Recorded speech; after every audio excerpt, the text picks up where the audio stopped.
Ya, assalamualaikum warahmatullahi wabarakatuh. Berjumpa lagi dengan saya di channel Innovation Record TV. Di sini saya berkesempatan untuk mewawancarai seorang anak muda yang menggeluti usaha budidaya ikan nila. Nah, bagaimana ceritanya? Saksikan berikut ini.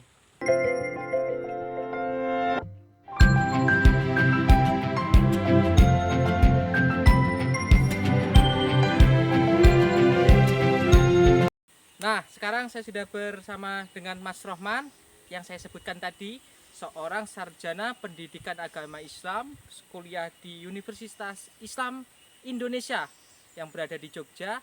Nah, sekarang 360 derajat beralih profesi menjadi seorang wira swasta yang bergerak di bidang budidaya ikan nila.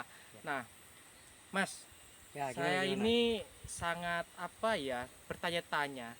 Sampai ini dulu waktu kuliah yang diambil jurusannya tentang pendidikan agama Islam. Ya, betul. Nah, kok bisa sekarang kecemplung ke dunia budidaya ikan nila, ini gimana ceritanya, Nah, Mas? itu kan semasuk Mm-mm. sebuah motivasi. Ya, benar. Sebuah motivasi karena kan kita ketahui, artinya kita kuliah, kita sekolah apapun itu bentuknya, walaupun sarjana, dokter, magister dan lain sebagainya, Ya. itu tidak menjadi sebuah patokan kita.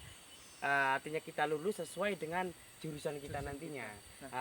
Karena pada dasarnya kita itu ketika lulus ya kalau memang di jurusan kita waktu kita sekolah itu tidak sesuai ke perekonomiannya, berarti kan kalau kita bisa cari selah yang lain kenapa tidak, kan seperti itu kira-kira. Nah, begitu kawan-kawan. Jadi ternyata Mas Rohman ini mengambil kesempatan ini sebenarnya tidak cuman asal aja gitu ya. Betul, Melalui beberapa kali caranya sebenarnya dia juga waktu di Jogja gitu mencari peluang-peluang usaha juga yang lain gitu. betul, Cuman ternyata yang paling pas ini gitu, meskipun kadang eh, bisa dikatakan nggak masuk akal seorang sarjana pendidikan agama Islam yang ya. harusnya profesinya minimal ya guru lah, Ya, kok betul. bisa gitu loh beralih profesi jadi peternak ikan seperti Tapi ini. sebenarnya kita sekolah itu tidak memungkinkan, artinya kita itu tidak menyesali ataupun apa. Ya. Karena pada dasarnya kita sekolah ya. Ini mohon maaf sebelumnya. Bagi yang bisa sekolah, banyak orang yang tidak bisa sekolah ya. Artinya kita yang bisa sekolah karena orang tua mampu menyekolahkan kita. Artinya walaupun kita nggak pakai sekarang, tapi suatu saat pasti akan terpakai itu. Selain itu juga kita sekolah itu ya, kita kuliah, kita sekolah dan lain sebagainya itu selain kita menambahkan sebuah teori, ilmu dan lain sebagainya, yang terpenting itu adalah pengalaman dan wawasan kita bersama orang-orang yang baru di situ. Akhirnya kita bisa mengenal, oh orang ini seperti ini. Akhirnya kita bisa mendudukan diri kita itu, oh layaknya kita itu harus di mana, kira-kira seperti itu. Nah, jadi itu teman-teman cerita singkatnya. Nah, Ya. lanjut saja, nanti kita akan ikuti aktivitas Mas Rohman kesehariannya dalam beternak ikan ini. Nah, untuk selanjutnya mari ikuti terus. Siap. Mari.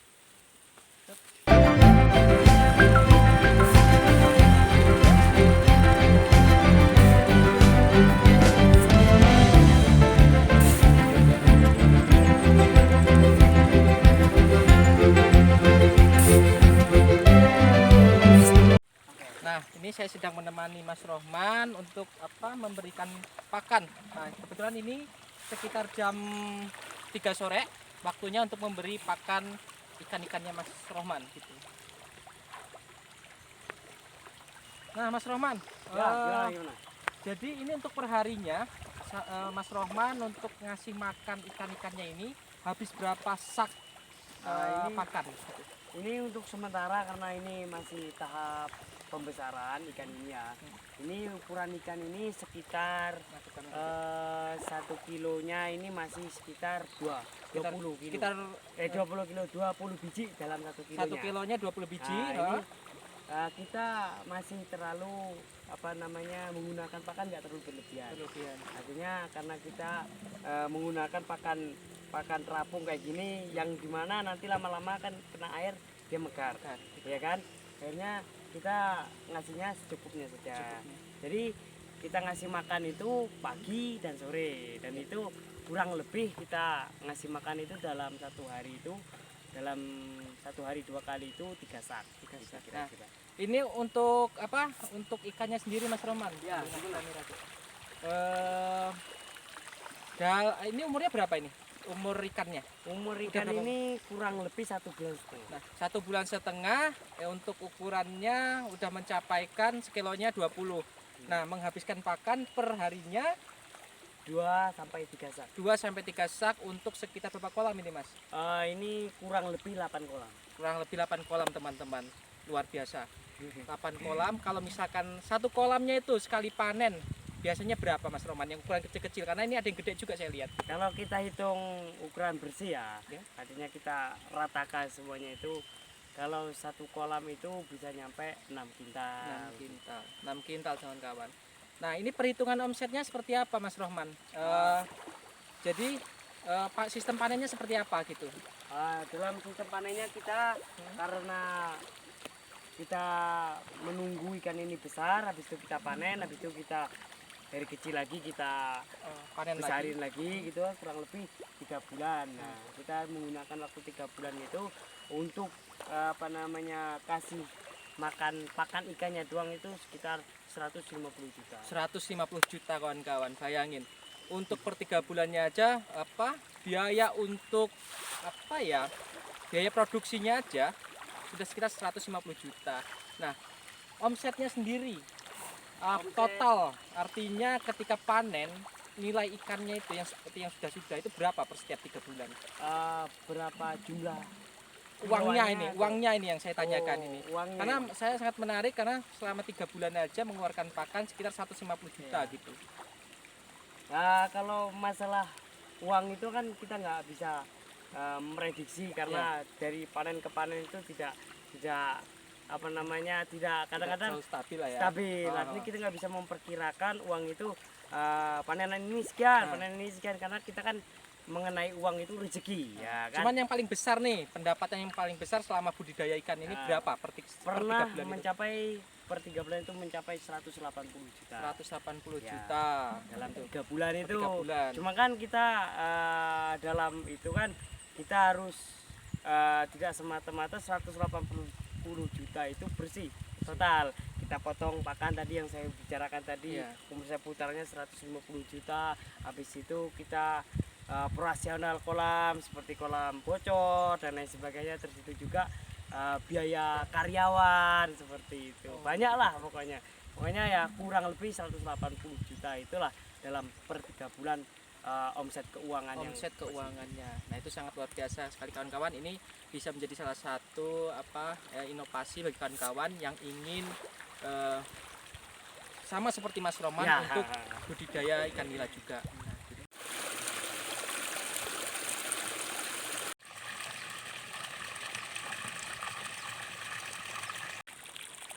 Nah, kalau tadi Mas Roman menceritakan tentang proses budidayanya, nah sekarang saya minta Mas Roman bercerita tentang pahit manisnya Mas dalam menggeluti usaha budidaya ikan nila ini. Mungkin bisa dimulai cerita manisnya dulu lah. Gitu. Jadi yang sering saya temui dalam menggeluti dunia perikanan saat ini, dalam cerita manisnya yaitu ketika kita punya perhitungan dalam satu kotak ikan, satu kolam itu kita hitung ikan itu nantinya dalam 3 bulan akan tembus sekitar 1 kintal. Nah, ternyata melampaui batas Sampai basal target Ya. bisa mencapai 3 kintal 4 kintal. 4 kintal. Nah, itu sebuah sisi manisnya. Terus itu juga seluruh kolam dalam seluruh kolam itu kadang-kadang kita tabur benih ikan itu sekitar kurang lebih 60.000, dan itu kadang-kadang bisa mencapai 55 ton.